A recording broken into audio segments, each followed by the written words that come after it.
Intensitas hujan yang tinggi dan kiriman air dari hulu Aceh Tamiang membuat debit air meningkat. Hingga kini sedikitnya ada 6 kecamatan yang masih terendam banjir sejak 3 hari yang lalu.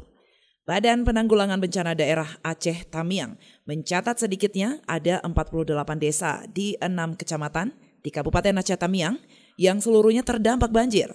Dengan 980 kakak serta 2.994 jiwa yang mengungsi akibat banjir kali ini.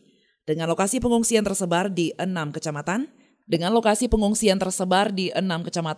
dengan memanfaatkan fasilitas umum juga mendirikan tenda di tempat yang aman dari banjir.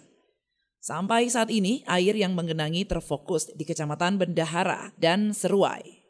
Di beberapa kecamatan lainnya, banjir mulai mengalami penurunan.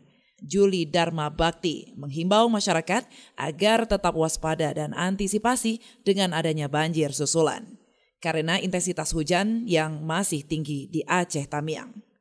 Karena intensitas hujan juga kita masih tinggi, jadi diharapkan kepada masyarakat Aceh Tamiang itu untuk sementara ini waspada dan tidak bepergian jauh, supaya nanti kalau terjadi hal-hal yang tidak diinginkan dapat bisa dicegah sedini mungkin.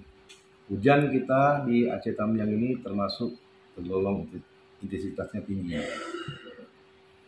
Jadi kami sebagai petugas juga memantau dari kampung-kampung yang di hulu sungai dan hilir sungai dengan segera mungkin kalau terjadi hal yang tidak diinginkan, banjir misalnya, kami terus siap untuk melayani mengevakuasi masyarakat.